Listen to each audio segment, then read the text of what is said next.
the Twitter that was announced by ISIS is called America_burning. And I'm also following hashtag I want a toaster. So, but hashtag at Arm Radio will see pop up on the tweet deck. We'll see what's going on. We have, it should have shared it out right now. I don't know. There's something, whoops, we're going to have to do is reset that so we're getting there. Make sure, there we go. Now we're going good now. All right, we're back.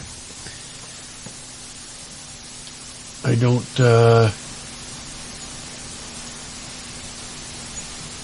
trying to make sure that we're being shared on Facebook and Twitter so everybody sees us live. Yep, we just shared it out to Facebook. And making sure Twitter's going, so I don't see my Twitter. Normally it pops up on Twitter, but that's fine. All right. But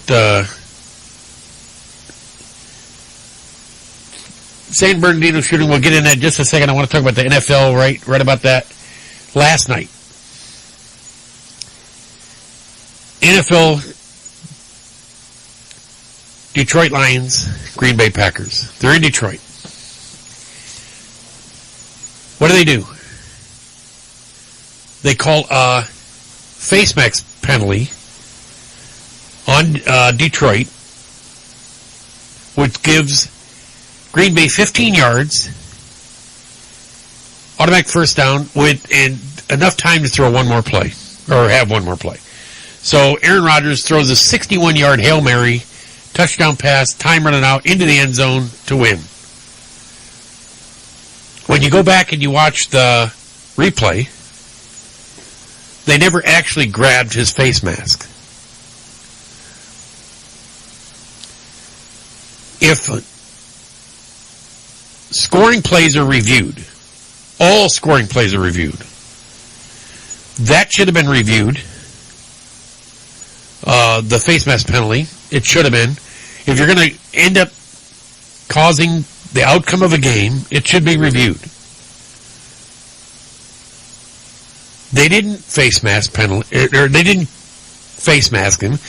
The official that was in the booth with the television crew said that's a 100% correct call.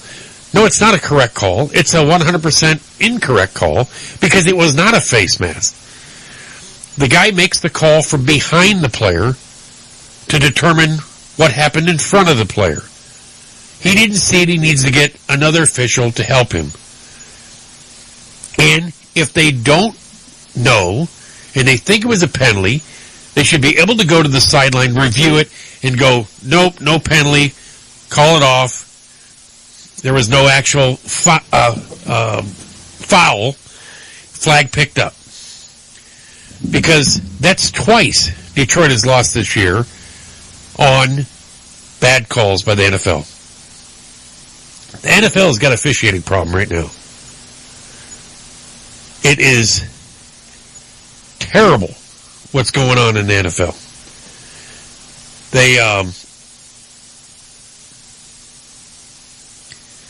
They need to get a top of this. Otherwise, I mean, they've had enough problems with media now. But, I mean, for what happened last night, the Packers fans are all like, it's great. And people are going, well, they should have never got to there blown a 20-point lead. Nobody expected them to have a 20-point lead. But to get robbed at the end of a game like that, that was terrible.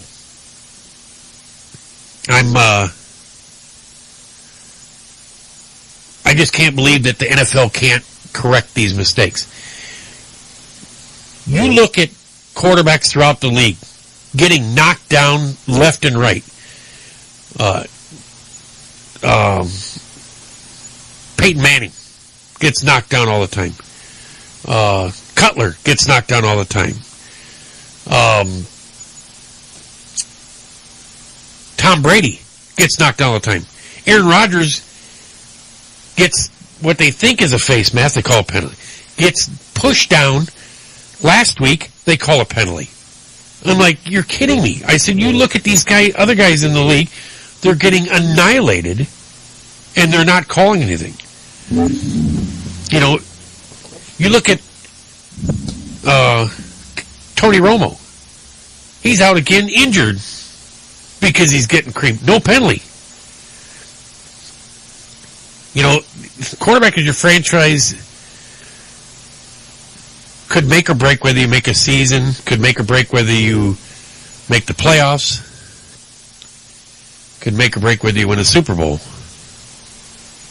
Why is it when a quarterback throws the ball, he could still be hit after the ball's out of his hand, well after the ball's out of his hand, but a punter can kick the ball, and once it's left his foot, he can't touch him. And if you do, it's roughing the punter. Unless he's blocked into him. But, I mean, other than that, I mean, you get these quarterbacks like Tony Romo breaking, clavicle. But Aaron Rodgers barely gets touched. And what do? Throw the flag. They tell Cam Newton earlier in the year, oh, you're not old enough to get that call. It's either a penalty or it's not. So I think the officials, it was funny. One of the fish hitting crew, I got an article about it somewhere in all this mess of stories I have to talk about tonight. But it says one of the fish hitting crews was demoted or from, they were kind of like punished. But they were put to another game. And it was, they took them off the primetime game and put them to the 3 o'clock game. I'm like, oh, you really punished them. Yeah. So, NFL it's going to fix some errors or problems that they got. I think they need to be full-time officials. The officials should be able to, decide, pay them enough to it that it'll cover them. I mean, the league makes enough money to cover them. They should be able to do is hire full-time officiating staff that work year-round. If they can't afford that, you shocked me. For all the money that they do, just take the money that the government gives them to have their false patriotism and use that towards paying for the officials. They get $5.4 million over so many years. They got paid to be patriotic. Paid to do is, pay homage to our military men and servicemen and women, and then make money off of it.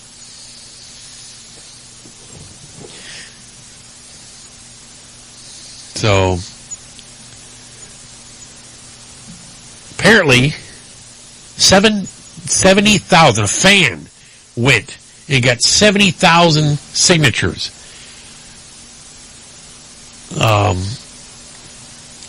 He went out, it says a fan in Philadelphia recently started a petition to get Greg Hardy from the Dallas Cowboys banned. He said, from the league, in less than 4 weeks, the petition has gained more than 70,000 signatures. The petition is written as a letter to Roger Goodell and the Cowboys owner, Jerry Jones. It says, as a Philadelphia Eagles fan, I'm having an increasingly hard time supporting a league that gives players the privilege to play in the NFL despite these kind of actions. With the evidence publicly released, the next step is absolutely clear. Greg Hardy must go right now. Please sign my petition below if you agree. I agree. I don't think a guy that has that type of violence against women should be allowed to play a sport like this. It's if the Cowboys were to cut Hardy before Sunday, they would save $3 million because Hardy money comes from per game roster bonus of $578,000. Hardy would also miss out a chance to make an additional $500,000 that he could collect if he tallied 8 sacks on the season. Those 7 games, Hardy has a total of 4.5 sacks. So, how they can let a guy that has this type of violence towards women keep playing?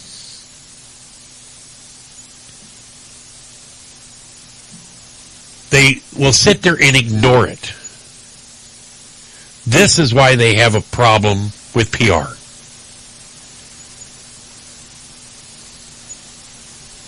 This new movie coming out about concussions. This is going to be another hit towards the league. They sat there and they turned a blind eye to it. It's like the Major League Baseball doing this monkey, hear no evil, see no evil, speak no evil, towards steroids. I guarantee the NFL did the same for the longest time. You tell me that guys weren't doing steroids. Some of these guys are enormous. It's crazy how big these guys get. And some of the guys in Major League Baseball.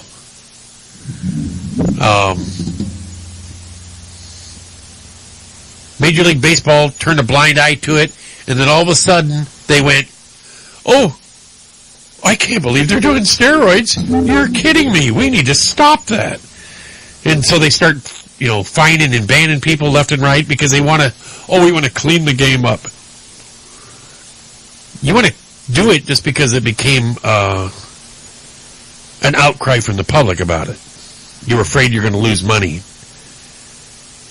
When they had to strike in '84 and everybody was pissed off because they didn't want to watch baseball, and so they hopped up to baseball, lowered the mound, and let these guys roid like crazy.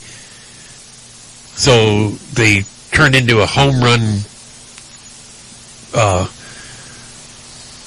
It was a home run fest between Mark McGwire and Sammy Sosa.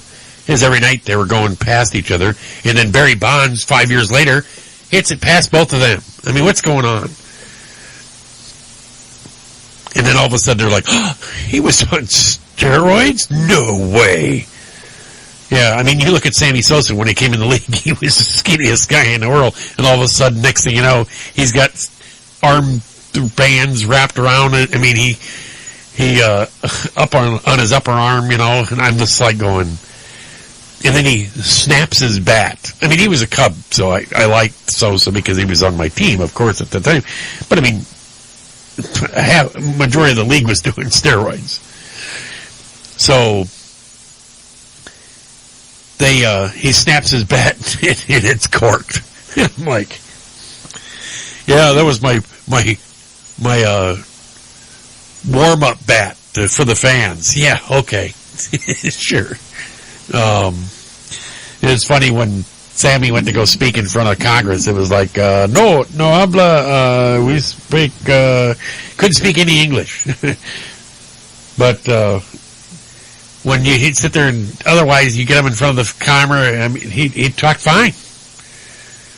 Till he had to speak in front of Congress. And you don't hear of him anymore. He's gone. He was smart. He got out. He is hidden. But they're talking about making Barry Bonds.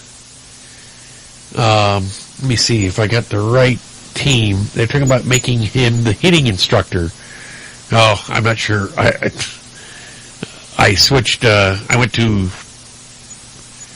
Major League Baseball trade rumors right now. I'm on, yeah. So whatever. Make him. Let him stay in the league. Do I think they should let Pete Rose back in the league? Let him into the Hall? Heck yes. For what Pete Rose did as a player, he should be in. unless you could prove they didn't have any proof against Barry Bonds yet. Until you can prove it equivocally, I don't think you can keep him out. I don't think you should be able to keep him out.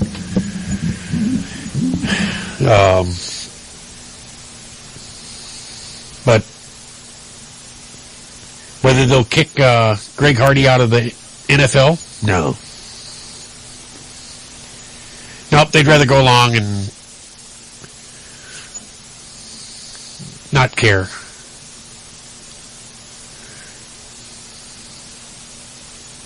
So, this weekend, college football. Some major games determined. Are you going to come on camera with me? Yeah, come on the show. My wife just was walking up, and she thought, come here, yeah. My wife walking up there almost came on camera. She found out she didn't realize I was live. And then when she did, happy anniversary to my wife. 26 years. 26 years ago today, we got married. So, she has put up with me another year. So, it's, let me see here. I wanted to do is find the article about, before I get into the college football, Major League Baseball trade rumors, Diamondbacks to sign Zach Greinke, $206 million. Wow, $206.5 over 6 years. And apparently, the Cubs are going to sign John Lackey to a 2-year deal. Not quite sure how much is involved in that deal.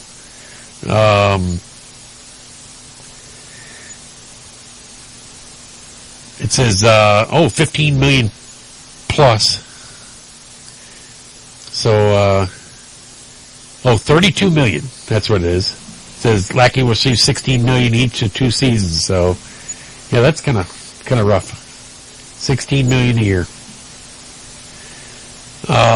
College football this weekend. This weekend is 14 games that will impact the college football playoffs.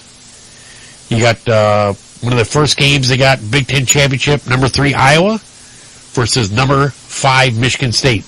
That's going to go on at 8 p.m. Eastern Time. If Iowa wins, they're in the top 4 playoffs. They're going to either play, I think they play Clemson if they win, if Clemson wins out, and as far as I know. I mean, that's my guess.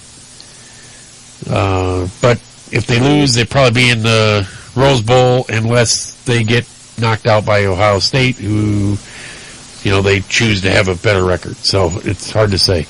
Next game is ACC Championship, number 1 Clemson versus number 8 North Carolina. So, it says,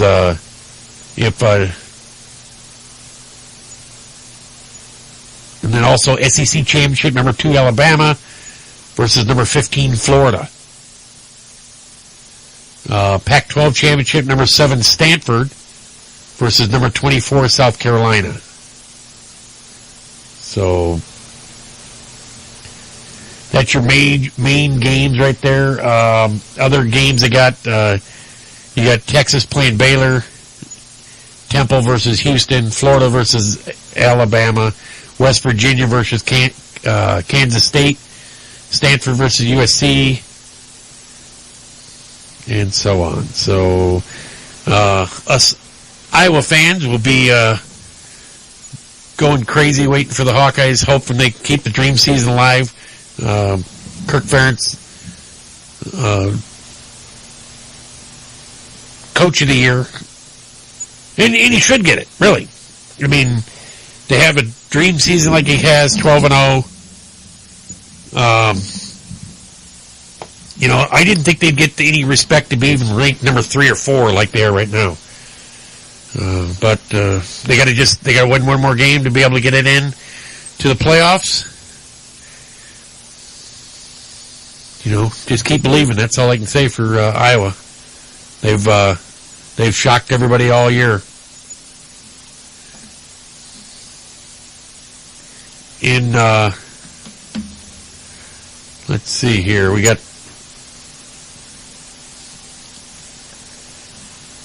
we're almost time.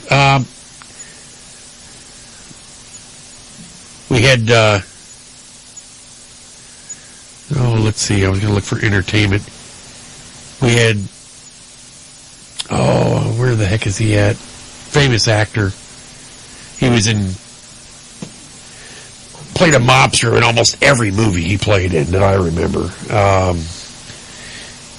Robert, I'm sure, God, what's Robert's last name? He passed away at 85 years old. He was in just a ton of movies. I remember him playing in Armed and Dangerous, Lagia, I'm not sure if you pronounced that correct, but he was Oscar nominated. He always played that gangster mentality that I always thought. He was in a ton of different movies. Also, let me make sure I got it right here. It was,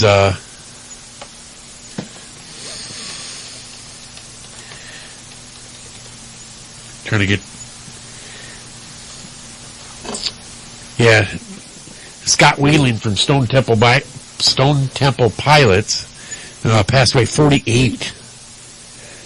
They, thinking that there's rumor that there was cocaine on his tour bus. Don't know if it had anything to do with it. They think it might have been cardiac arrest. So, only 48. Man, that's sad to see. Well, it's time for us to take a quick break. We'll be back here shortly. Brain feeling a bit fuzzy? Might be that show Straight Talk with Matt Hasley. It's on every Monday and Friday, 10 p.m. Eastern. It gets to you. Live audio on TuneIn Radio and Spreaker.com. Plus live video on Ustream.tv. From the demented minds at ArmRadioGlobal.com. Is your wife wicked hot? Or is she just cold? Do you just want to take a hot shower? Call Savino Mechanical for all your heating, hot water, and cooling needs. Savino Mechanical has been servicing Greater Boston and Southern New Hampshire for over a quarter century. Quality 24-hour service, reasonable rates, satisfaction guaranteed, licensed and insured. And remember, at Savino Mechanical, we are not comfortable until you are. Call Savino Mechanical today at 1-855-624-4280. That's 1-855-624-4280. Savino Mechanical. Mom, can you bake me some cookies for school today? Finally. As a mother, I want to share about St. Julian's macaroons. I am concerned about my child's health, so I pack for his lunchbox, and after school, I give him St. Julian's macaroons as a healthy alternative to many of the store-bought cookies. There are no preservatives and only 100 calories. And he really likes them. So find them in the freezer section at your local supermarket or order online today at www.macaroons.com. Hey there, sexy. This is comedian Jenny Lavoie. You can catch me with the rest of the gang every Thursday at 10 p.m. Eastern on Night Talk with Joe Rocks, exclusively on Armed Radio Global. Mwah! Hey everyone, this is Monica Ursino. Be sure to check out my music on WARM, Boston's digital dance station. And you can catch me on Night Talk with Joe Rock, Thursdays at 10 p.m. Eastern, exclusively on Armed Radio Global. Are you hangry? Know the signs. Uncontrollable yelling. Why aren't you egg rolls? Hallucination. Sushi. Pants discomfort. I hate you, pants. Hangry. It can happen to anyone. Fortunately, there's E24, the app that tells hunger to shut up. Egg rolls. Thanks, Snoop. E24. In my medical opinion, it's the best way to order food online, baby.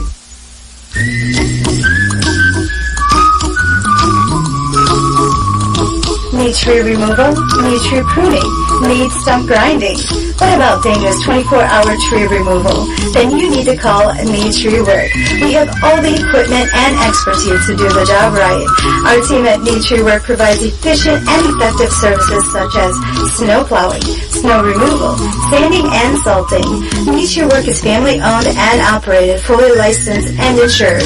For unmatched tree work at unbeatable price, call Me Tree Work at 1-508-840-1600. Visit our website at metreework.com. Come down and visit us at 250 Dedham Street, Norfolk, Massachusetts, next to Dunkin' Donuts on Route 1A. Don't forget, if you need Christmas trees, we'll have them there too. Like us on Facebook, Me Tree Work. Mike Allen here. Join me every Wednesday night for On the Air, 10 p.m. Central Standard Time, right here on Armed Radio. Hey everybody, this is Paul and Jim. Join us on Quad Talk Radio, Thursday nights, 11 p.m. Eastern Standard Time, right after Night Talk with Joe Rocks, where we will be discussing subjects one doesn't say in polite society. We're rude, crude, and unwavering in our opinion. So please tune in to Armed Radio Global, home of the big guns. Boom!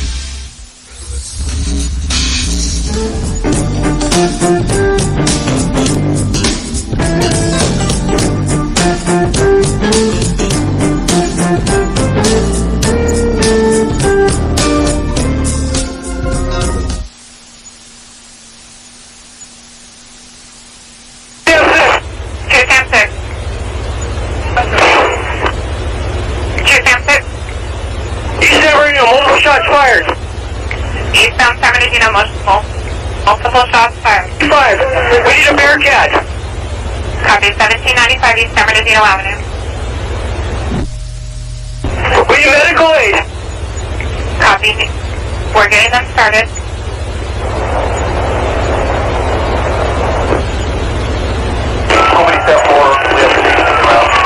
Last unit.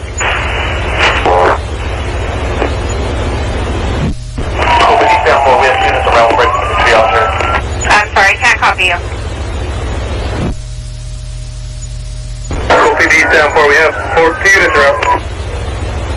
Copy. Gould Street in the alleyway. 40 King, you up? North 2. North you go. We need to get 40 King up on that, if we can, immediately. 40 King on this freak. 40 King, I am. I'm copying traffic. My partner is transitioned in the back seat with an M4 rifle, so I'm going to be flying the helicopter and working the radios all at the same time. Go with that last information. I copy. And you got the info about Gould? Okay, last seen in the alleyway headed towards Gould. Do we have a clothing description? Male, dark-skinned is all I have on this frequency. North, what is it? You can get that and then North 220.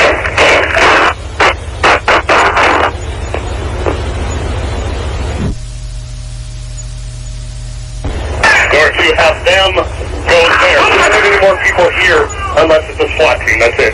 So here. Well, that's what it sounded like when it first went down. The San Bernardino shooting. You know, if you've ever been to, worked as a law enforcement or anything like that, and you start to hear those calls go out, the adrenaline goes through the roof. I don't know if you could ever, if you've ever experienced the adrenaline rush. I've been on calls. I've been to, shootings. I worked 13 years in law enforcement. I never, luckily, I've been pulling the trigger before and stopped, and luckily was never shot or shot anybody or had to shoot anybody. I've been very close as you can ever get to shooting somebody, but and I was when that happened, I think I was a 20-year-old kid at that time. I was a MP stationed at Fort Bliss, and I shook for 20 minutes after coming that close to killing somebody, because I know if I would have shot him, he'd have been dead, because he was on top me, right next to me. That's meaning, I don't mean on top of me. He was right up against me when I drew my weapon to fire. And, cause, getting attacked, that's what I took it as from behind. I was at a bank alarm, and I thought I was getting attacked by the perpetrator because we were at a silent alarm. And to come that close, and you hear these calls go out. Right now, I've been out of law enforcement now for, a few years, and it brings back the adrenaline rush, the memories of responding to officer in trouble calls, shootings with a hit, drive-by shootings, you name it. I've been to calls that, all kinds of different calls, and when you hear this, you understand what it's like to be a first responder, to go do these calls and have to do is go towards the gunfire when most people, it's just like a fireman. They see a fire, what do? They run to the house. They run inside. So I have to give a lot of credit to all the law enforcement that handled, 300 plus officers, city, state, county, federal, that responded to this, the shooting out in San Bernardino, and, with, all the stuff that's been going on, talking about, more gun control laws and more of this and what would have stopped it. Well, ultimately, the only thing that would have stopped it is for these people to not have the mentality they had, to not believe that they are going to be some part of a global caliphate. One of the Fox News let me see if I get his name. Peter Ducey. He interviewed, or he was asking questions to Josh Ernst, which is the White House press secretary. And then this is what Josh Ernst had to say. Let me see if I can get it to play here. Oh, so it's going to make me start this thing over again. Been sitting there long enough, so, in queue. So, it's going to make me restart this whole thing.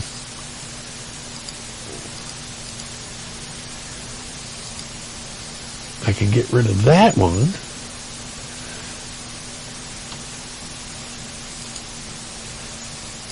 It always does that. Anytime you're ready to do, that's when it finally decides to do is stop. Now I'll probably get some commercial.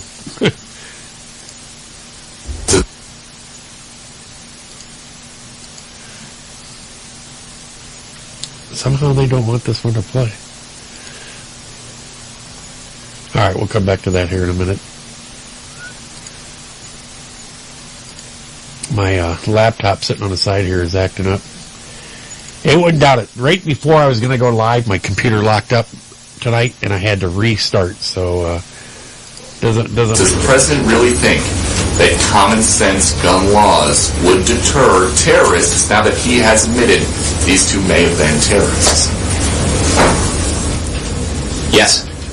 The president believes that passing common sense gun laws that makes it harder for people with bad intentions to get guns makes the country safer. But so the president thinks that when there are potentially two terrorists sitting around planning a mass murder, they may call it off because President Obama has put in place common sense gun laws. Well, Peter, we're still learning of the precise motives of the individuals who carried out this heinous act of violence yesterday. One thing we do know is that the 4 firearms that they were wielding were legally purchased under the laws that are in place now. So in other words, they think if common sense gun laws were in place, which it would stop the terrorists from getting these. If I'm not mistaken, France has some of the toughest gun laws in the world. And they've had 3 attacks this year. The Charlie Hebdo attack. I mean, I don't know what makes you think that you're going to be safer if you rule out certain types of weapons. These people had a total desire to kill people. They said, and then what kills me is questions that's coming from some of the news media. It says, this is from CNN. It says, CNN analyst Syed Farouk may have been offended by a Christmas party. Was San Bernardino shooter triggered by a nature of celebration? I'm like, so in other words, we have to stop of all of our, what we do as a country, because we believe in something, we believe in Christmas, or we believe in a Christmas party, so we should have to stop everything that we do because it offends them. Well, doesn't what they do offend us? But we're supposed to be tolerant when they're not tolerant.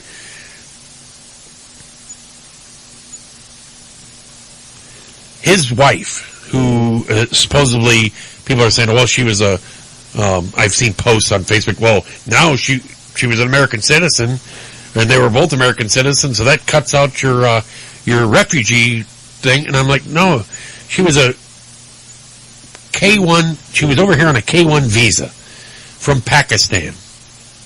They think now that she might have been the one that radicalized him. She's been only over here since 2014. Think about this. How hard would it be to radicalize your wife into doing something because you're pissed off at the people that you work with? They're trying to say that the family, they had the attorneys up there trying to say that they made fun of his looks. He didn't look any different than anybody. I doubt that they had any people giving him crap the way he looked. He didn't look any different from anybody else. He chose to act on his religion. They planned this months ahead. Who makes pipe bombs? Because they're pissed off because of, oh, they made fun of my beard at work. He didn't have hardly any of a beard. I mean,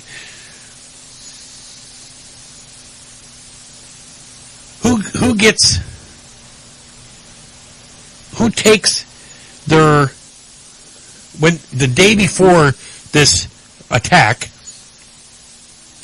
who takes their cell phones and their hard drives out of their computer and tries to destroy them so people don't know,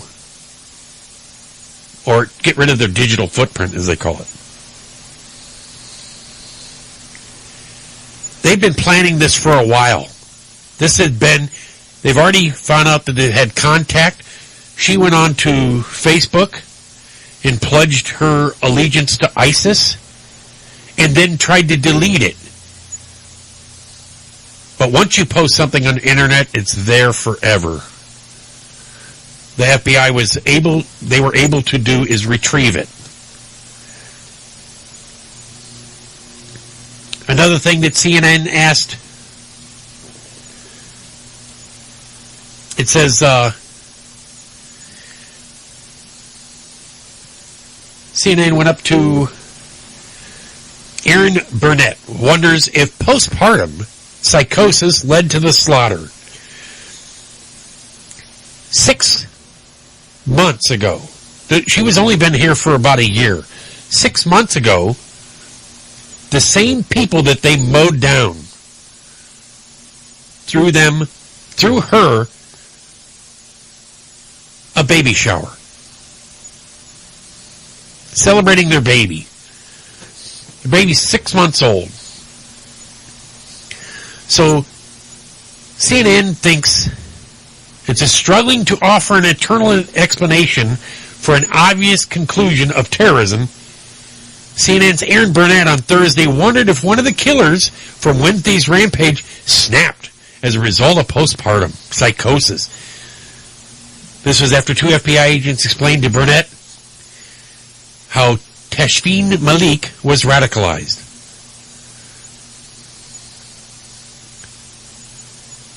She's been this way for longer than, I am sorry, but postpartum doesn't cause you to go, let's build some bombs, honey. I'm really feeling a little bit cranky, you know. I don't know how you can feel the justification of somebody mowing down 14 people and injuring 21 more. And I mean, the people are still critical because the death toll could go up. This is the highest, or the I wouldn't say the highest, the worst attack since 9/11.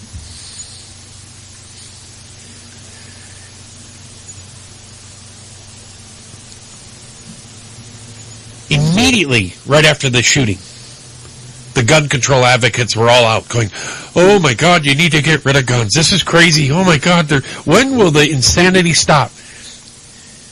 Well, they were hoping it would be some white Christian Fox News watching NRA member so they could brag about how nutcase the people are of the NRA. I got people that I went to school with that's all they do. They are so set on it's the gun's fault. It's the gun's fault. It's always the gun's fault. Or if you say anything about it, you always bring up what Hitler said or what this, they have no remedy but to get rid of guns. And they go, they're not going to come take your guns. Yes, if you let them, if you go to the certain extent, they will. I have no problem with people doing a background check on somebody at a gun show. I have no problem with that at all. Because it would be so easy for a criminal to go in and buy something at a gun show. I have no problem with there being a waiting period for somebody to buy something at a gun show. I have no problem with that. I don't like the point of having a registry because you've seen what they've done with all types of data. That data would be exposed. And some criminal will be going, this house has some guns. Ooh, so does this one. Oh, so does this one. I want him to think everyone has them. I want the people to think that everybody is ready to defend themselves.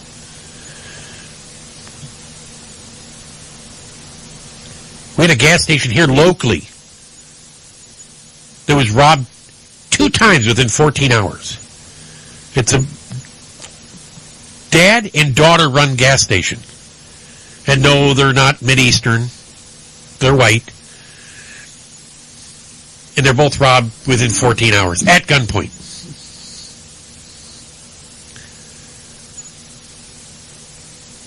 I grew up in a relatively quiet neighborhood when I was a kid.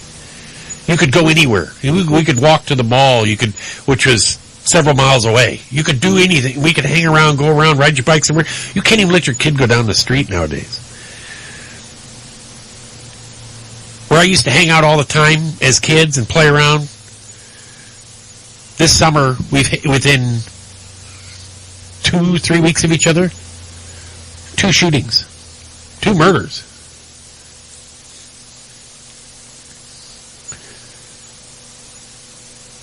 Do you think if you put up a sign that said this is a gun-free zone, that's going to stop them? Do you think if you outlawed the type of gun that they used, that criminal is going to go, oh God, I better turn it in? No.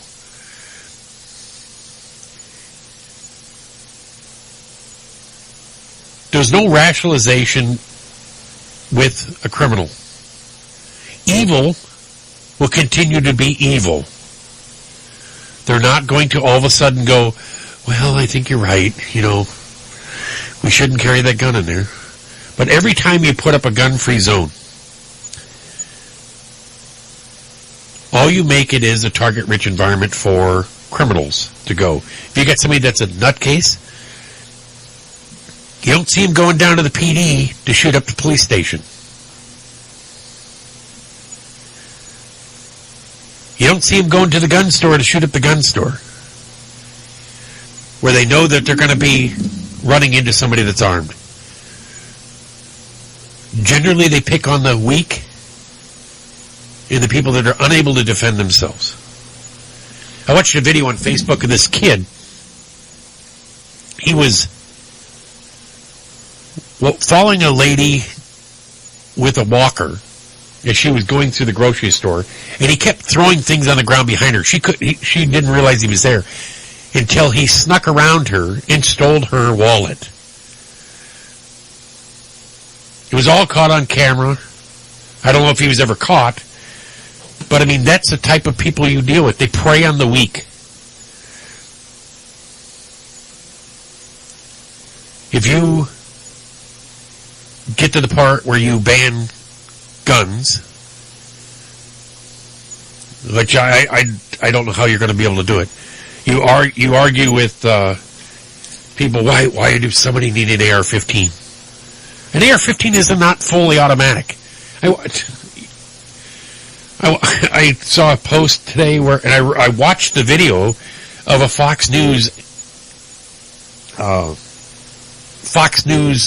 reporter talking about how you push a button on the weapon that turns it to fully automatic. And I'm like, you're so full of crap. It doesn't turn it to fully automatic. One round every time you pull the trigger. That's what it is. It's like a revolver would be. It's like a semi-automatic. That's what they call them.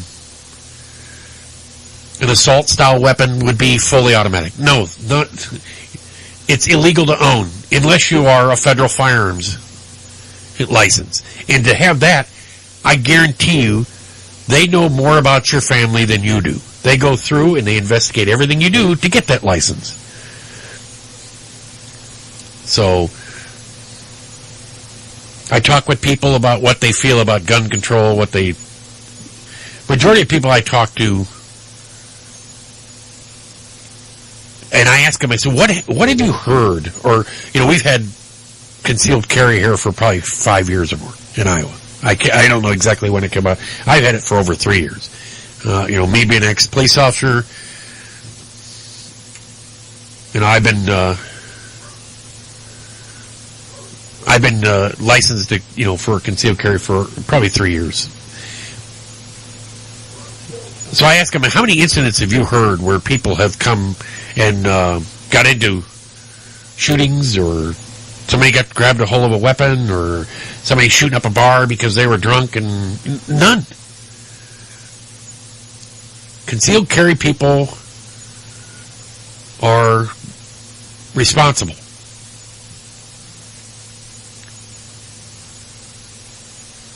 I guarantee if anything was there that they wanted to, the liberal agenda wanted to do is capitalize on by saying, well, look at these concealed carry people out there doing this, and this concealed carry person did that. They would have jumped all over it. It'd have been made news. It'd have been all over Facebook like crazy because see all the posts on it. But I talked about this last week. I talked this on Mike Allen's show Wednesday night. It costs $100 billion a year in the American public for gun-related problems, or whatever you want to call it. It costs $130 billion a year for drunk driving-related costs. You don't see them wanting to stop and ban alcohol. And people go, well, alcohol doesn't go out and cause, deaths and stuff. Yes, it does. Every day. People die from drunk driving every day.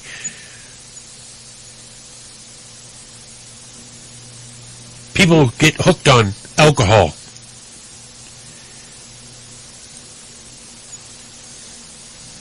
That's why they have the Betty Ford Clinic. Alcohol's ruined a lot of lives. Alcohol is one of the only drugs, and I call it a drug because it is a drug, that you become physically addictive to. Your body becomes physically addicted to. If you cold turkey it, you'll die if you're an alcoholic. That's why they go into DTs. Now, heroin and stuff like that, you might feel like you're physically addicted to, and you have it, but you won't die from it. You'll feel like you're going to die, but you won't die. So, I mean,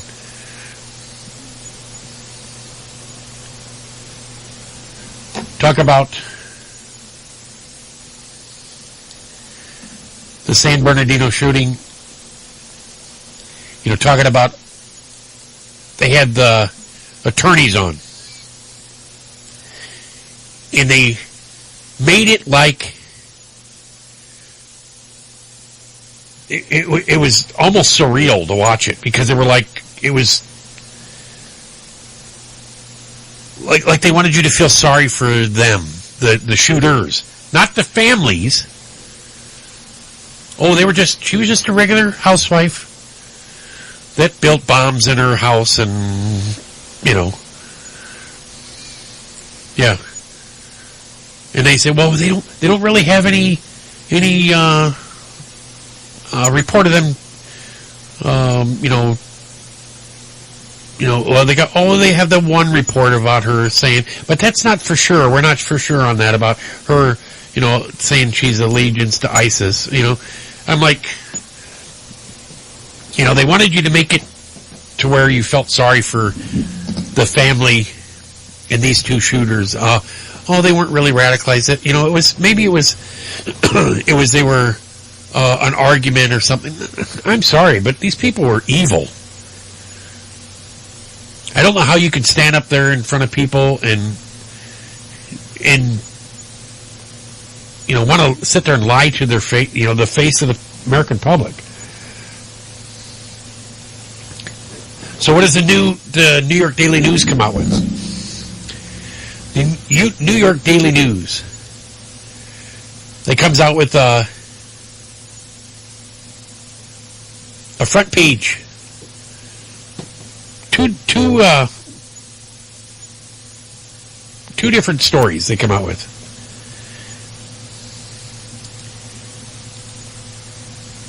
The first one was, it says, God isn't fixing this.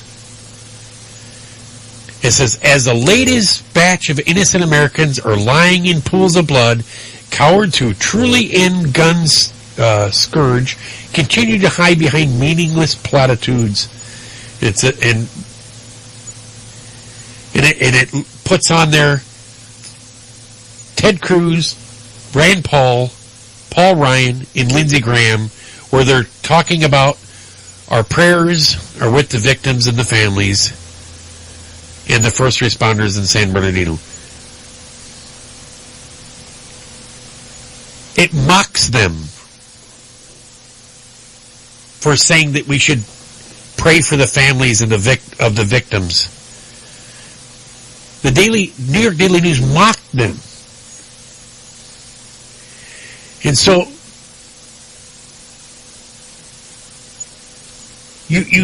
I don't understand.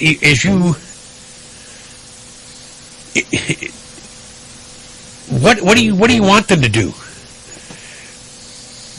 They want to do is we need gun control. Gun control is not going to stop this. As they said, all 4 guns are purchased illegal. California has the strictest gun control laws in the United States, and every one of those guns are purchased legally. And they go, well, see, that's why. They want to cut off all the gun sales. They want to stop every gun sale. They won't tell you that. Because right now, it'd be a political nightmare for them to say that. But they would love to cut off every gun sale there is.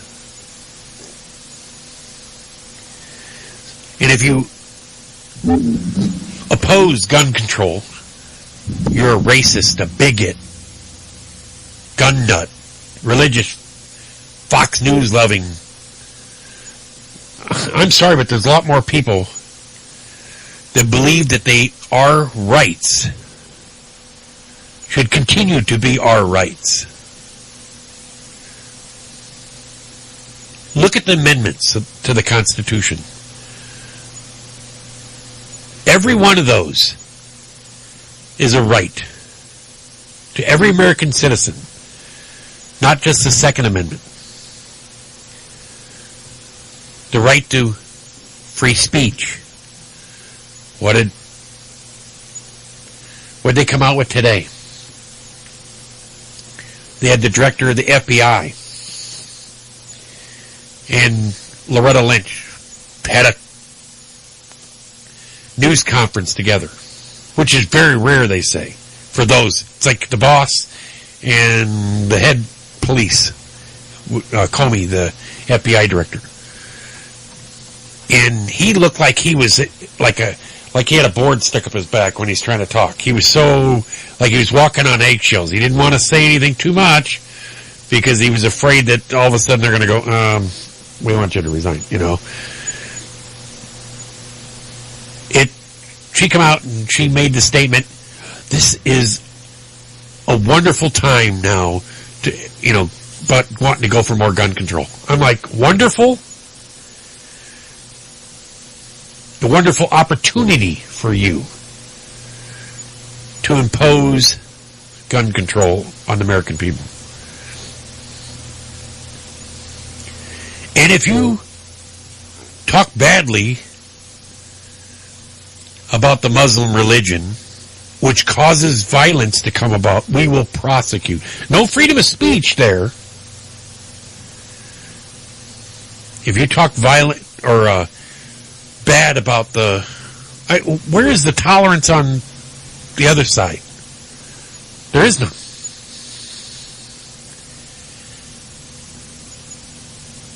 I don't hold all of the Muslim religion, because I mean there's all different types of religion. And I have friends of mine, you know, they talk to me and they say, you know, religion is the problem. You know, I believe in God. That's me, personally. But I don't go and try to shove how I believe down everybody's throat. Or if I believe in God, I don't believe that if you don't believe in the same thing I believe, then you should die for it. I don't believe that way. I have people that I went to school with now, and I have people that I know that have lost faith. And I tell you what, society is totally taken a cliff dive. I mean, from when I was a kid to where they are now,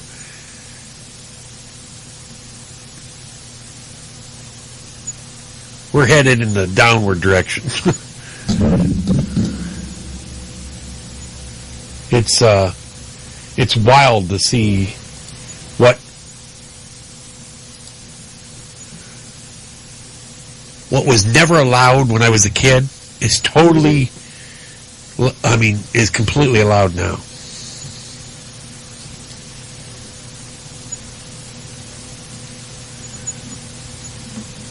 What we're going to do is when we get back, they've been putting out I guess the propaganda, as you want to call it, that there's been 355 mass shootings this year. The mainstream media has been reporting it. But they've been repeating cited bogus figure without checking the facts. So what we're going to do is when we get back, we're going to talk about that. We're going to take a quick break. We'll be right back. Brain feeling a bit fuzzy? Might be that show Straight Talk with Matt Hasley. It's on every Monday and Friday, 10 p.m. Eastern. It gets to you. Live audio on TuneIn Radio and Spreaker.com. Plus live video on Ustream.tv. From the demented minds at ArmedRadioGlobal.com. Mom, can you bake me some cookies for school today? Finally. As a mother, I want to share about St. Julian's macaroons. I am concerned about my child's health, so I pamper his lunchbox, and after school, I give him St. Julian's macaroons as a healthy alternative to many of the store-bought cookies. There are no preservatives and only 100 calories, and he really likes them. So find them in the freezer section at your local supermarket or order online today at www.macaroons.com. Hey there, sexy. This is comedian Jenny Lavoie. You can catch me with the rest of the gang every Thursday at 10 p.m. Eastern on Night Talk with Joe Rocks, exclusively on Armed Radio Global. Mwah! Route 106 Motors is the home of fine pre-owned vehicles. Experience a no-pressure sale with a family-friendly atmosphere. Route 106 Motors has been practicing the same simple philosophy of low prices for over a decade, and it has brought us great success. Recently, while other dealers are closing their doors, Route 106 Motors is expanding. We are a wholesale dealer, and we own the property and pay cash for all the vehicles. This allows us to sell to the consumer for a lot less than the average dealership. We are a high-volume, small-profit dealer, and we pass the savings on to you. New changes have been made at Route 106 Motors. Stop by and check out our brand-new building. Route 106 Motors, located at 569 West Street. Check our website at route106motors.com and be sure to like us on Facebook to find out about all the latest deals and savings opportunities. route106motors.com. Hey everyone, this is Monica Ursino. Be sure to check out my music on WARM, Boston's digital dance station. And you can catch me on Night Talk with Joe Rock Thursdays at 10 p.m. Eastern, exclusively on Armed Radio Global. Are you hangry? Know the signs. Uncontrollable yelling. Why aren't you egg rolls? Hallucination. Sushi. Pants discomfort. I hate you, pants. Hangry. It can happen to anyone. Fortunately, there's E24, the app that tells hunger to shut up. Egg rolls. Thanks, Snoop. E24. In my medical opinion, it's the best way to order food online, baby.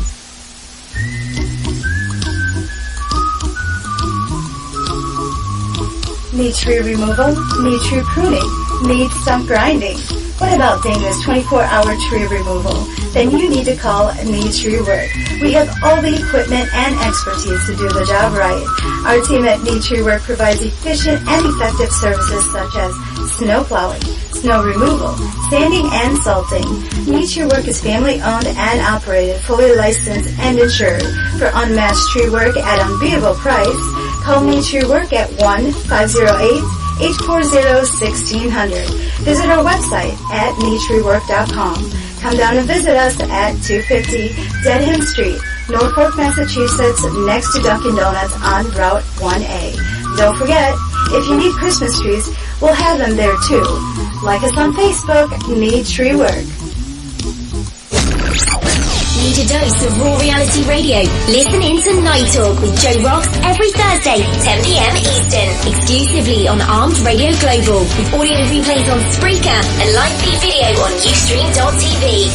Or call in live to Night Talk with Joe Rocks at 1-866-225-5401, Thursdays, 10 p.m. Eastern.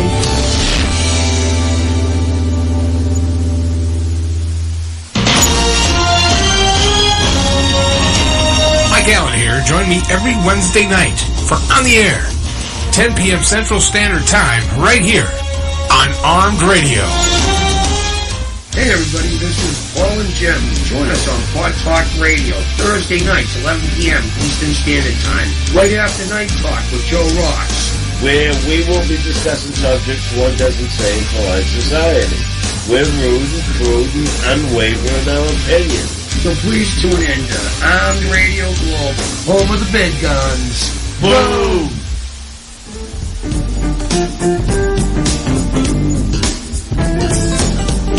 We just need, we're good. We need people to start looking at that. Have the Bearcats come to us. North, what's your exact location? We are at San Bernardino and Shooting. San Bernardino and Shooting. See one guy down, there's one guy in the back of the car that we that Bearcat.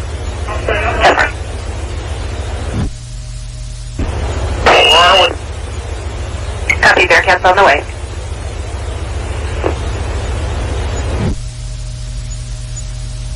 And Nora 2 to those teams going eastbound, south of us. Try not to go south where that car is. Try to come back east. X-ray 3. We need a Bearcat to come eastbound up to the flats for some...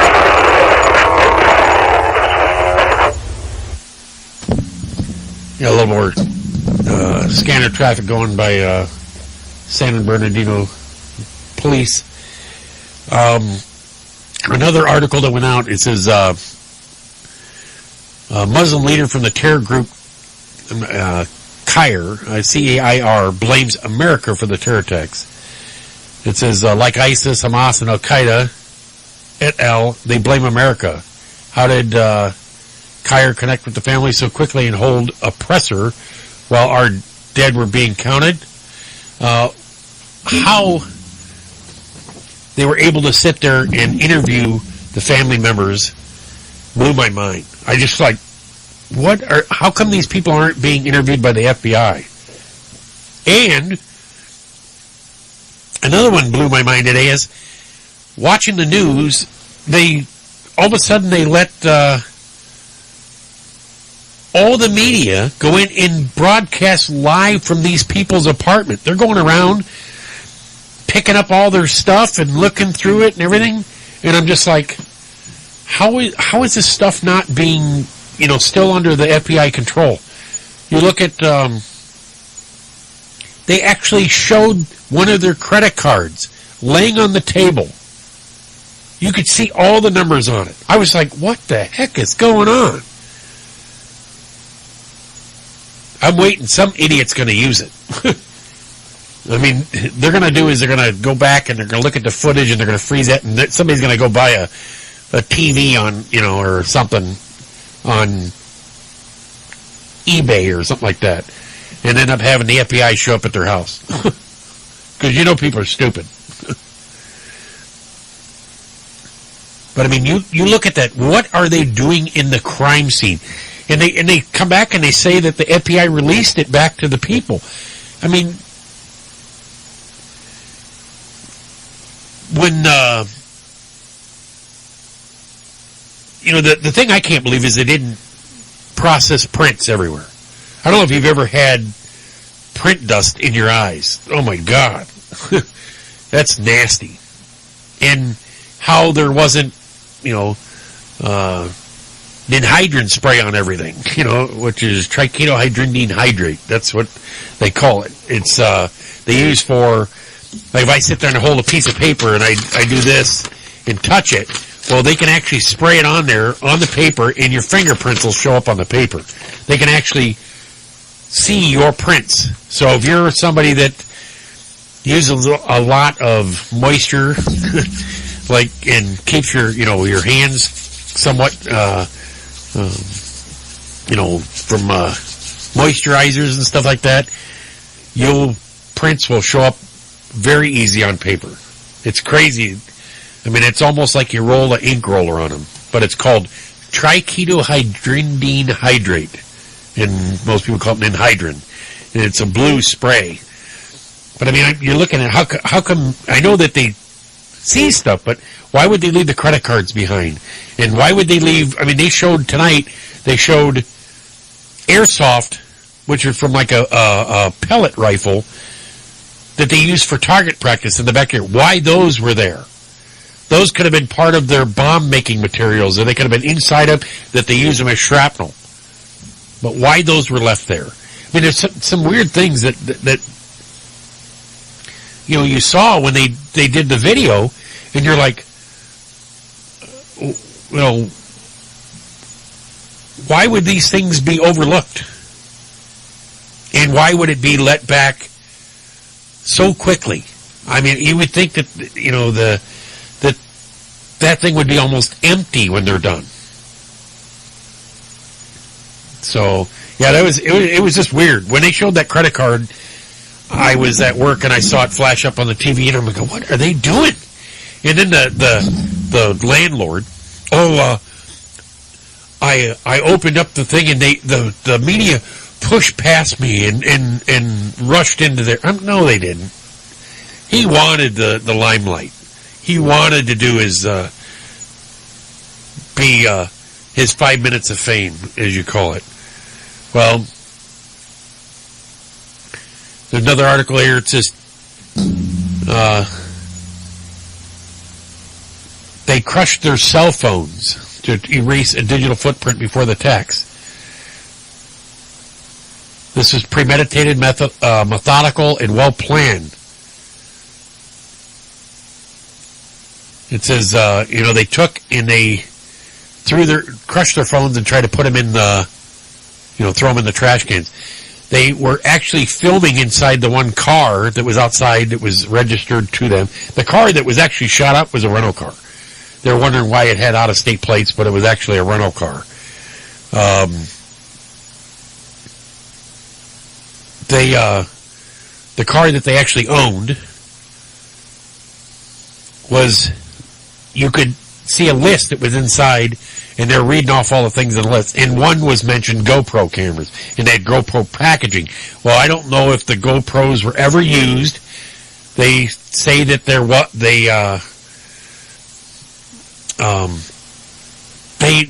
FBI or whatever it is, and the police said they have not recovered anything, any GoPros. But it's still not to say that they didn't have them, because they had 3 or 4 hours from the time of the attack to where they finally caught up to them. And they didn't go far. They weren't trying to run. Nobody knew who these guys were at first, right off the bat. I mean, they might have had a hint, but they had a hint that it was a black vehicle. These people showed up in black, tactical gear. They said that argument that supposedly occurred at the party or whatever it was, now they're taking that back. That supposedly did not happen. So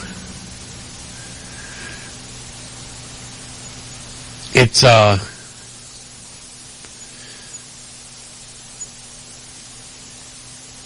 they finally released a picture of his wife, and her name is Tashdeen Malik, and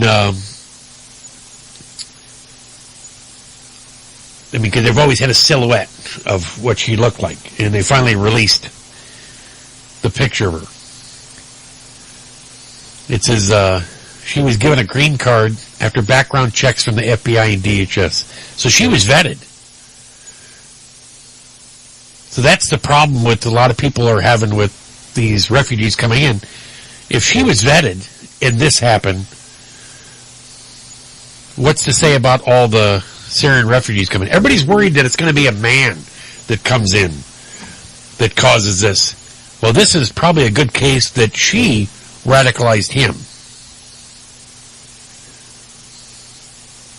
And earlier when we were talking about Attorney General Loretta Lynch, it says actions predicated on violent talk towards Muslims will be prosecuted. Well, I'm sure you're going to get them. They're still trying to track down where the money came, with which way the money went. Were they sending money overseas, or was money coming over here to pay for what they did? They're still looking for the individual that supposedly was a friend of his that purchased the 2 long weapons. So, and I'm sure they want to ask him why he bought them and why they still had them.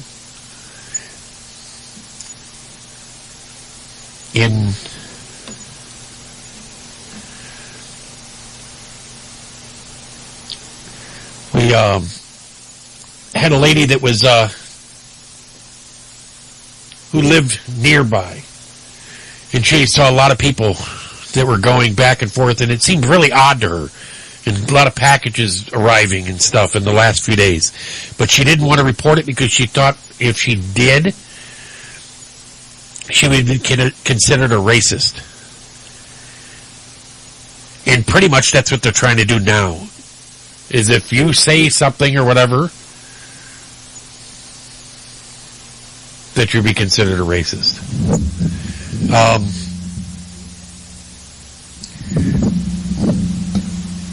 I don't think profiling is the wrong thing to be.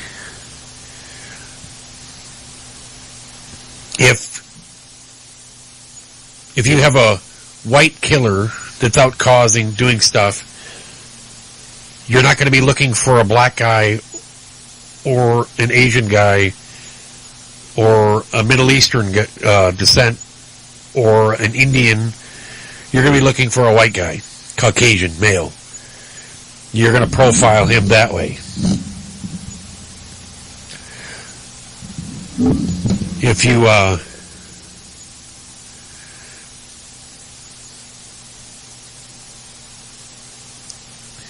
I wanted to do is forgot about this. This is when they first shooting starting.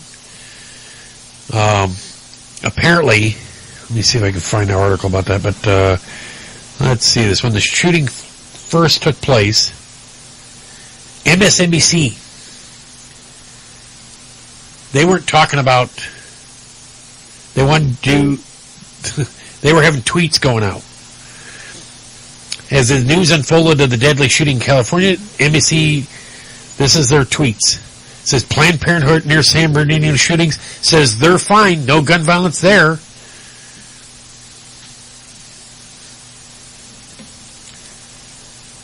And then it says, my screen just went. It says, they're only a few blocks away. No, I don't want to close all the tabs. I'll minimize that one.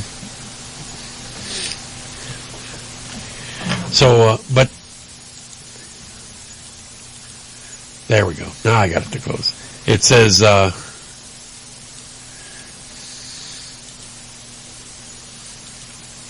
there we go. I'm trying to I had a pop up.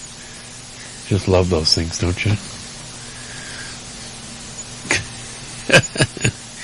There we go. It says another tweet went out. It says MSNBC mentions Planned Parenthood in San Bernardino over a mile away. It says they were actually mapping it out. They're trying to tie it to the other one because they had the mentality that it was another killing. There was a white Fox News NRA gun lover. Yeah, it says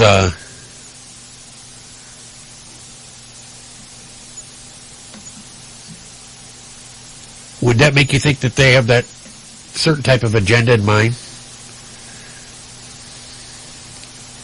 They wanted it to be that narrative. And it didn't turn out that way. Oh, we were talking about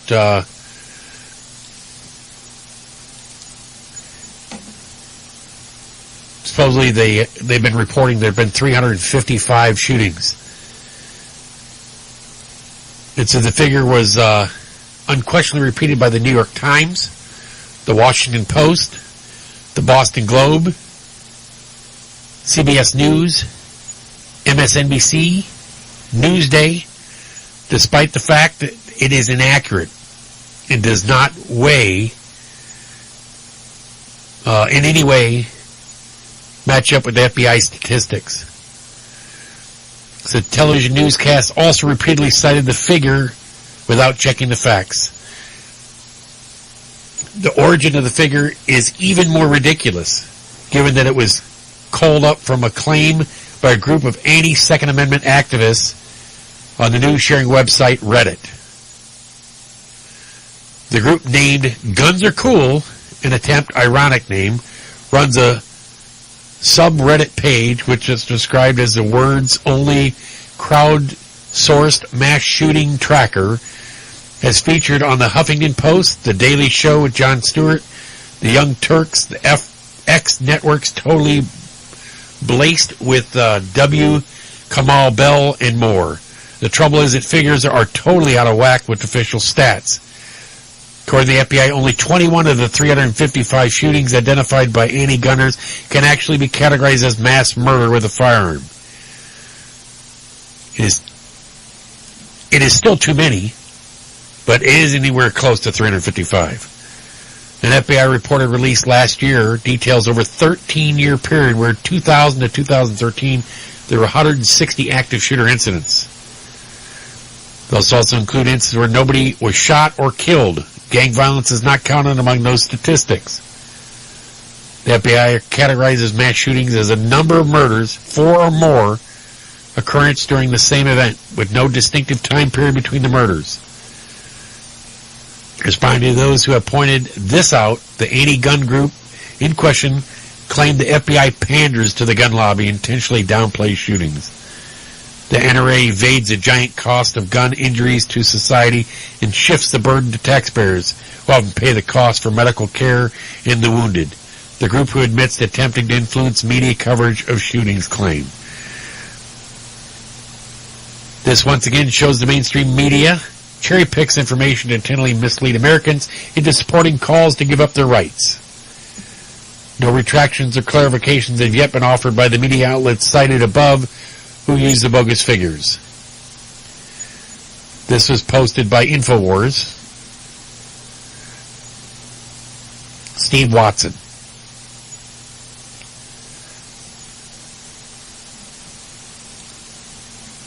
They don't tell you how much it costs. If you go to Mothers Against Drunk Driving, you can pull the stats right off of Mothers Against Drunk Driving page and how much it costs per year. And it costs more than what gun costs. Gun violence costs Americans.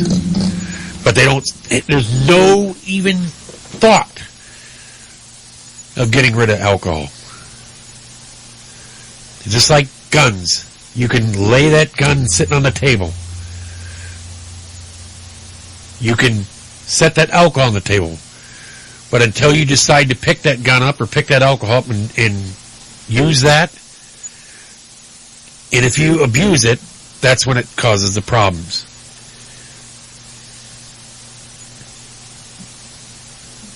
Too much alcohol, and then you go out and try to drive or you go do something.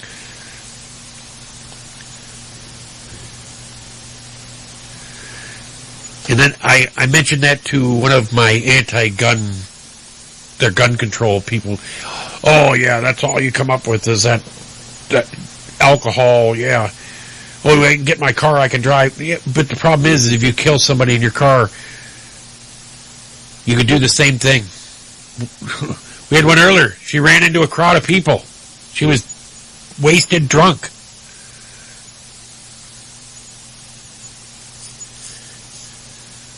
It happens every day. Drunk drivers killing people. There's no thought of getting rid of it.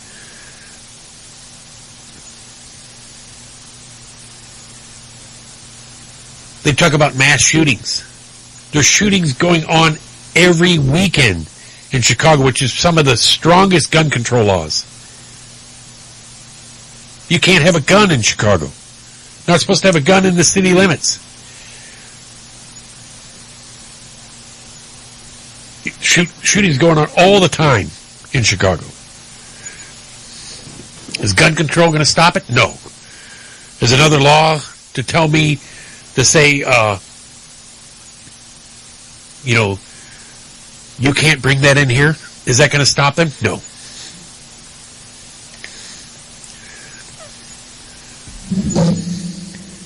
You show me a sign that's going to stop them. And people don't care. They have no respect for human life. Until people figure that out, they're going to be sheep. I got in a back and forth argument. I said, well, that's fine. I said, you have your opinion, I have mine. I said, you yell across the room during an active shooting situation, if you get involved in it, and tell them that it is a gun-free zone and that you cannot carry your weapon here and you must leave now, and you've called the police and they're on their way. And I'm sure that'll take care of it. And I said, and I'll defend my family and myself the way I feel I should. Just don't make me have to be a sheep like you and unable to defend my family. So, and they said, meanwhile, well, you know, they said you, civilian Rambos on the street. And I said, well, a lot of people have more training than you think. So, if you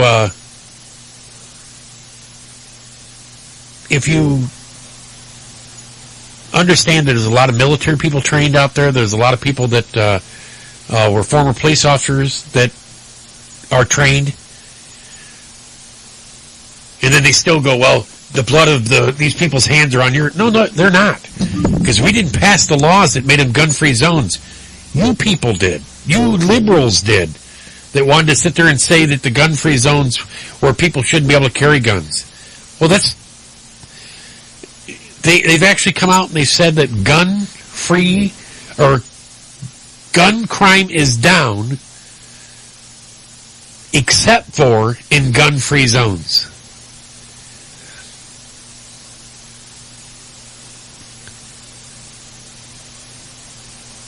Let me see if I can find that article right here.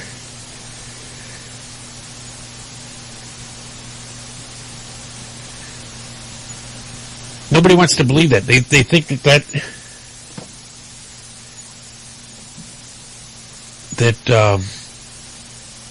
they think that if you get rid of all guns, everybody's going to hold hands and go kumbaya and skip and go down the street and everybody's going to be fine. No, they're just, these people, they want you to become Muslim. These ISIS followers, and if you don't, they'll kill you.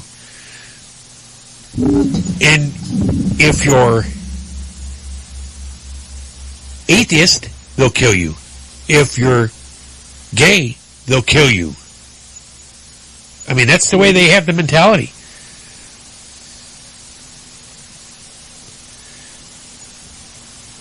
It says right here, Washington Post.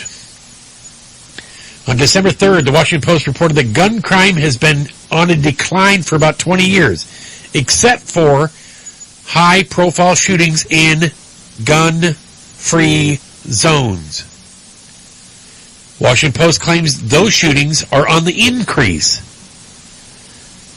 According to the Washington Post, in 1993, there were 7 homicides by firearms for every 100,000 Americans. By 2013, that figure had fallen to nearly half, 3.6 per 100,000. Breitbart News previously pointed to this decline and explained it correlated with a massive increase in privately owned firearms over the same period of time. For example, Congressional Research Service showed that the number of privately owned firearms increased from 192 million in 1994 to 310 million in 2009. And a record background checks under the Obama made it easy to see how tens of millions more privately owned guns have found their way into Americans' hands since 2009. So gun ownership increased for 20 years, but gun homicides decreased except in gun-free zones.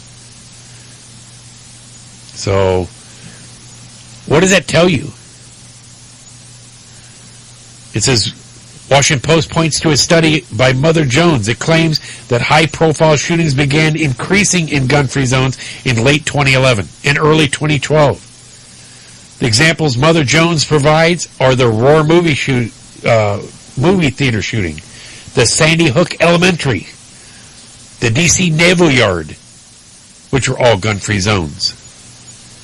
Other examples of shooting in gun-free zones that could have been cited are Arapahoe High School, December 2013, Fort Hood, April 2014, Emmanuel African Methodist Episcopal Church in June of 2015, Chattanooga military offices, July 2015. Lafayette Grand Theater, July 2015. And Piqua Community College, October 1st. Increases in gun ownership correlated with drastic reduction in firearm-related homicides, but creating zones where law-abiding citizens are denied the ability to be armed for self-defense have allowed high-profile attackers to find easy targets. So when they become gun-free zones, it becomes an easy target. All right, we're going to take a quick break. When we get back, we're going to talk about Secret Service. Oh, yes. The fun of the Secret Service. We'll be right back. Brain feeling a bit fuzzy? Might be that show Straight Talk with Matt Hasley. It's on every Monday and Friday, 10 p.m. Eastern. It gets to you. Live audio on TuneIn Radio and Spreaker.com. Plus live video on Ustream.tv. From the demented minds at ArmedRadioGlobal.com. Mom, can you bake me some cookies for school today? Finally, as a mother, I want to share about St. Julian's macaroons. I am concerned about my child's health, so I pack for his lunchbox, and after school, I give him St. Julian's macaroons as a healthy alternative to many of the store-bought cookies. There are no preservatives, only 100 calories, and he really likes them. So find them in the freezer section at your local supermarket or order online today at www.macaroons.com. Hey there, sexy. This is comedian Jenny Lavoie. You can catch me with the rest of the gang every Thursday at 10 p.m. Eastern on Night Talk with Joe Rocks, exclusively on Armed Radio Global. Mwah! Route 106 Motors is the home of fine pre-owned vehicles. Experience a no-pressure sale with a family-friendly atmosphere. Route 106 Motors has been practicing the same simple philosophy of low prices for over a decade, and it has brought us great success. Recently, while other dealers are closing their doors, Route 106 Motors is expanding. We are a wholesale dealer, and we own the property and pay cash for all the vehicles. This allows us to sell to the consumer for a lot less than the average dealership. We are a high-volume, small-profit dealer, and we pass the savings on to you. New changes have been made at Route 106 Motors. Stop by and check out our brand-new building. Route 106 Motors, located at 569 West Street. Check our website at route106motors.com and be sure to like us on Facebook to find out about all the latest deals and savings opportunities. route106motors.com. Hey everyone, this is Monica Ursino. Be sure to check out my music on WARM, Boston's digital dance station. And you can catch me on Night Talk with Joe Rock Thursdays at 10 p.m. Eastern, exclusively on Armed Radio Global. Are you hangry? Know the signs. Uncontrollable yelling. Why aren't you egg rolls? Hallucinations. Sushi. Pants discomfort. I hate you, pants. Hangry. It can happen to anyone. Fortunately, there's E24, the app that tells hunger to shut up. Egg rolls. Thanks, Snoop. E24. In my medical opinion, it's the best way to order food online, baby.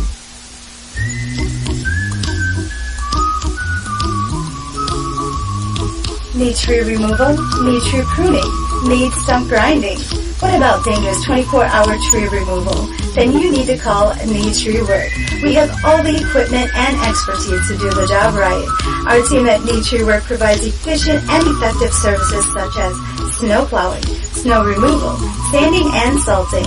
Need Tree Work is family-owned and operated, fully licensed and insured. For unmatched tree work at unbeatable price, call Need Tree Work at 1-508-840-1600. Visit our website at needtreework.com. Come down and visit us at 250 Dedham Street, Norfolk, Massachusetts, next to Dunkin' Donuts on Route 1A. Don't forget, if you need Christmas trees, we'll have them there too. Like us on Facebook, Need Tree Work. Need a dose of raw reality radio? Listen in to Night Talk with Joe Rocks every Thursday, 10 p.m. Eastern, exclusively on Armed Radio Global, with audio replays on Spreaker and live feed video on Ustream.tv. Or call in live to Night Talk with Joe Rocks at 1-866-225-5401, Thursdays, 10 p.m. Eastern.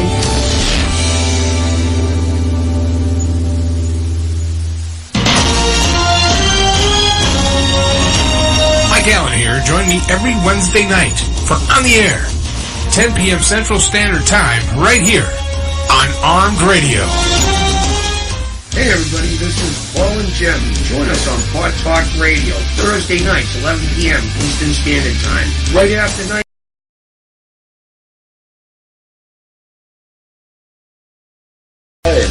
We're rooting, unwavering in our opinion. So please tune in to Armed Radio Global, home of the big guns. Boom! It was like a shadow in the night. My hair was standing on end. I was frozen in fear. I couldn't believe it. They really are here. Make sure you join the Alien Invasion Response Team. Tune in for the message every Monday and Friday for Straight Talk with Matt Hasley, 9 p.m. Central Standard Time, only on Armed Radio Global. Be ready. They're coming.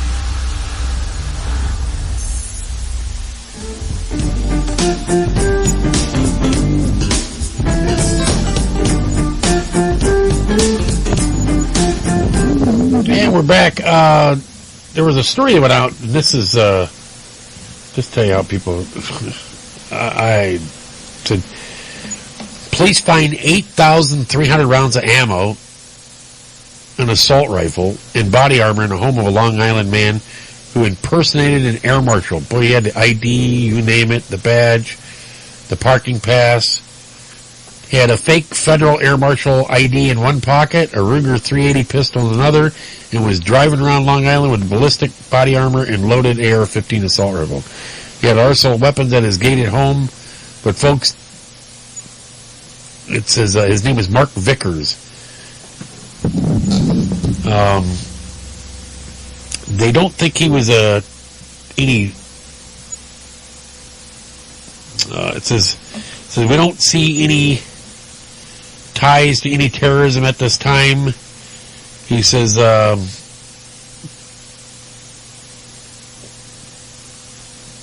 it says they were just. It said yet cops don't believe Vickers was up to anything nefarious except for masquerading as a federal agent, which is nefarious. So yeah, that's a little weird. First I heard of this. The ammo and the guns, it's like earlier to have that, you know, I'm not surprised by having, you know, a few handguns or stuff like that and some ammo to go with it and the cleaning stuff, but to have the fake badge and all the armor and it says police federal agent, he wanted to be. So, he's going to be doing probably some federal time over it, but he was not a young guy either. And that's what surprises me. I wonder where he made the ID from. So, he's going to probably be doing some federal time after that. Talking about Secret Service, we're going to talk about those. Apparently, new breaches revealed in report that says Secret Service is in crisis. This is kind of scary. Man masquerading as a member of Congress walked into a secure backstage area without being properly screened and spoke with President Obama at an awards dinner last fall. 5 days later, a woman walked backstage unchecked at a gala dinner where President Obama was featured guest. Months after that, two people strolled unnoticed past a Secret Service checkpoint into the first layer of the White House grounds. The incidents were among a half dozen previously undisclosed security breaches since 2013 that were detailed in an extensive bipartisan congressional investigation of the inner workings of the Secret Service. In a critical report released publicly Thursday, House investigators described the once elite force as an agency in crisis that has failed to fix many of the deeply ingrained problems exposed last year amid a string of humiliating security lapses, according to a copy of the report obtained by the Washington Post. The report offers detailed assessments of the failing of Secret Service, several well-publicized security incidents, including the agency's halting response to a 2011 shooting at the White House, an incident last year where an armed man with an arrest record was able to board an elevator with Obama. And that should not just say Obama, I think it should say President Obama. You should get the respect. He is the president. More broadly, the report assessed Secret Service as an agency that remains deeply troubled despite recent attempts at reform. It includes the service has a staffing crisis with few personnel today in 2014, with the administration panel recommending adding 280 new staff members, and Director Joseph P. Clancy took over, vowing to enact the reforms. The agency's recent public failures are not a series of isolated events, but the product of an insular culture that has historically been resistant to change, states the report compiled by the Republican and Democrat staffs of the House Committee on Oversight and Government Reform. The staffing decline, which includes the Uniform Officer Division that guards the White House, is perhaps the greatest threat to Secret Service. The report says, among other factors, the report points out to past budget cuts and systemic mismanagement by the agency. Although Clancy assured lawmakers earlier this year that there were no greater priorities for him than hiring the right number of staff, the agency's roster has dropped from 6,367 full-time employees at the end of September to 6,315. 1 year later, its lowest point in a decade. It says morale is critically low, contributing to a drop in personnel through attrition.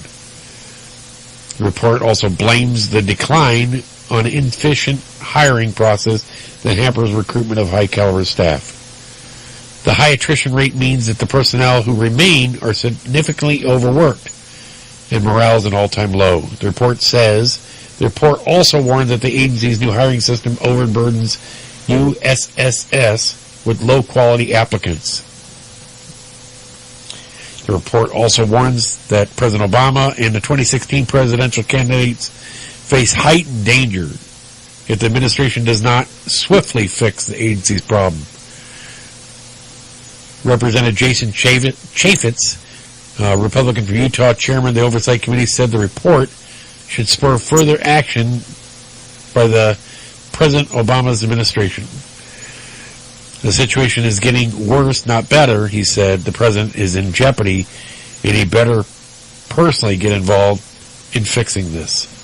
That's pretty scary. You think some of the breaches of security. They got one guy that ran into the White House with a knife. Where they supposedly had a shooting, and they said, well, it was a car backfire. And then one of the maid staff found broken glass from a gunshot several days later.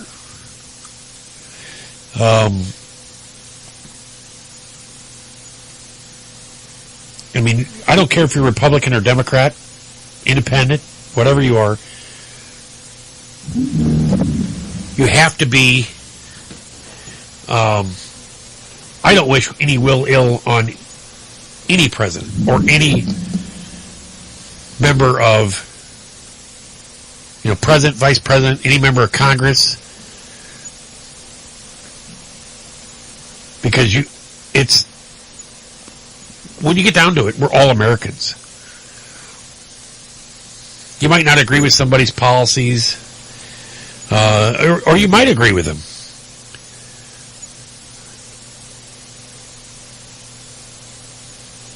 But I remember when President Reagan was shot.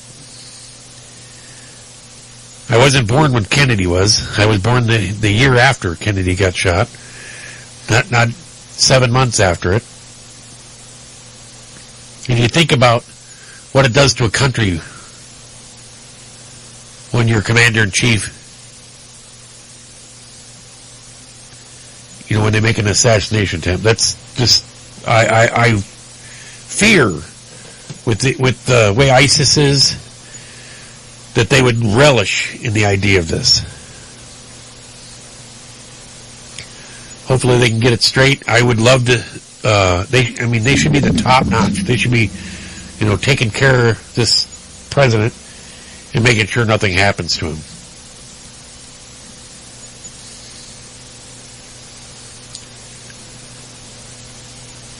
In other news, it says, this was a weird story This come out of Clifton, New Jersey. And I mean, 5 elementary school children from Clifton, New Jersey have been arrested for allegedly planning to set off an explosive device at the high school.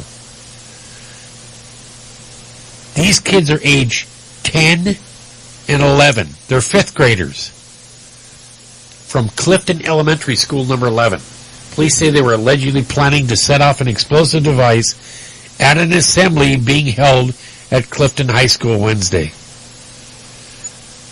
Teachers and administrators at Clifton Elementary School number 11 uncovered written plans on how the attack would occur and contacted police. Police found the device, but there were no explosives found inside of it.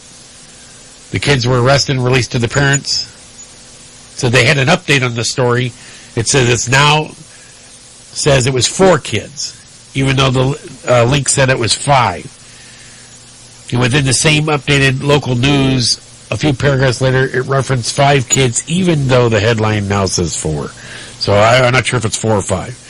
But other outlets are reporting that the incident involving the 4 girls and a boy, so that's 5, while WABC claims it's 4 boys and a girl, the other outlets say 2 of them were girls. Now it's 4 kids total. I mean, they have no idea. But it says, what is going on right now? Its entire nation has gone completely insane, according to WABC 7. 5, 10-year-old, and 11-year-old are accused of planning to set off a bomb at a high school in New Jersey at an assembly. All the kids involved are 5th graders. 5th grade. Said the teacher found written plans for the attack. The explosive device the kids were going to use was harmless. An Altoids tin filled with vinegar and cinnamon sticks. But authorities are taking the threat a lot more seriously than a prank. Although no charges have been pressed at this point, all the kids have been suspended. Parents at the schools were notified of the event, and not until today, they said. It says, follow this one alongside the rest of proof that America is decaying from the inside out. I just can't believe it. 5th grade. 5th grade, I had no desire or no idea to make a bomb. I didn't even know what a bomb was at that. I mean, I just shake my head. You think of a 5th grader.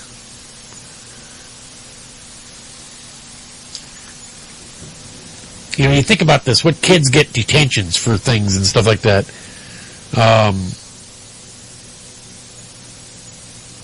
But in a Utah high school, police swarm Utah high school discover a gun report was a hoax.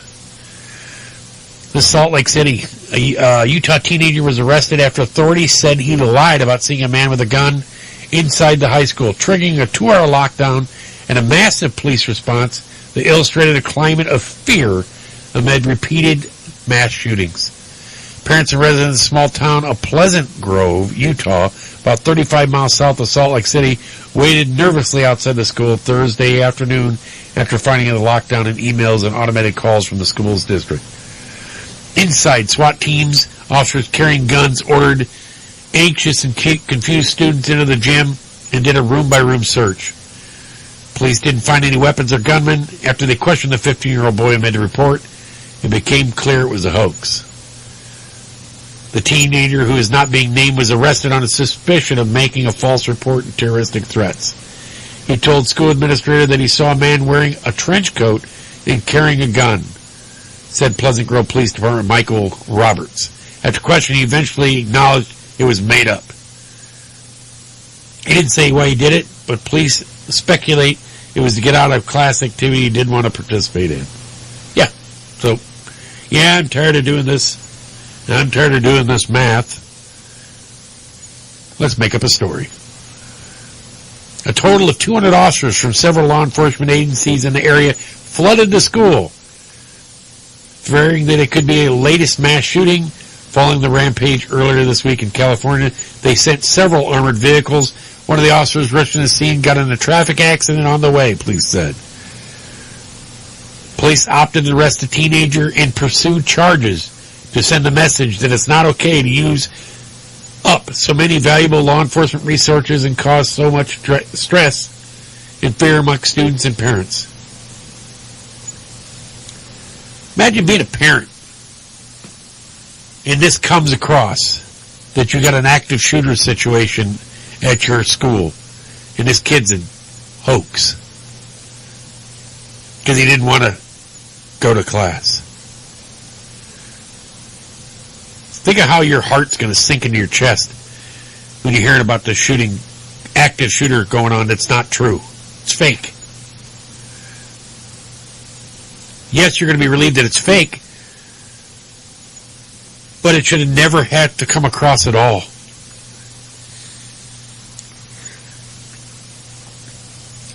That's like the kid calling in the bomb threat, or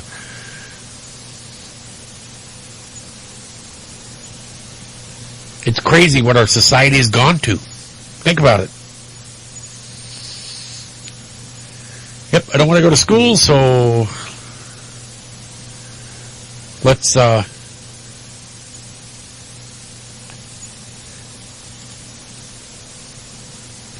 say that we're saw a man with a gun. Here's another one. Boston police blow up a suspicious suitcase. They're searching for the man. They got a good picture of him. Boston police are looking for a man who left a suspicious suitcase with wires next to the Homeland Security SUV and then fled Friday morning. Police Commissioner William Evans said the man left the bag next to the vehicle was parked just off Atlantic Avenue around 9:50 a.m. The suitcase was left next to the Homeland Security vehicle before it was moved and blown up. The bomb squad was called on. The suitcase was moved across the street by a robot and then blown up as a precaution.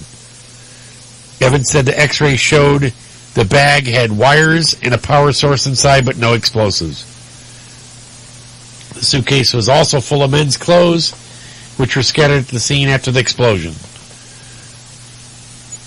The drop-off was captured on surveillance video, and police released images of a man early Friday morning, hoping to track him down so they can talk to him. He's described as a person of interest.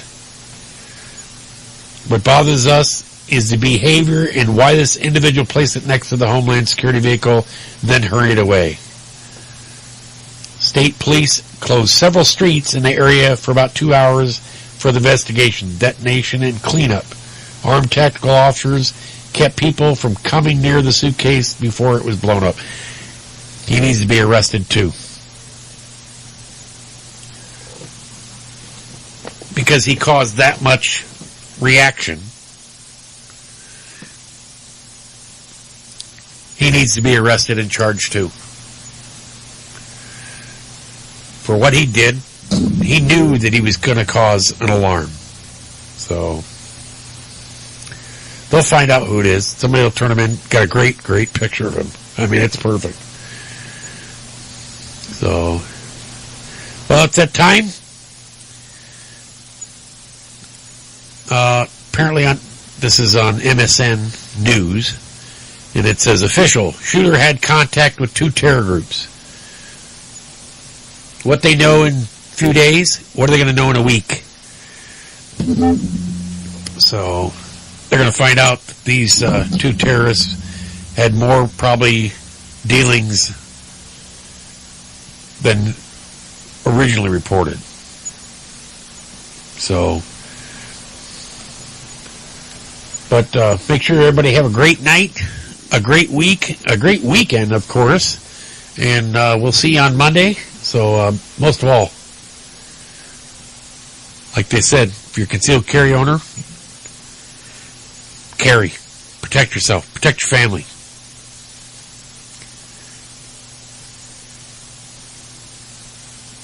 It doesn't matter.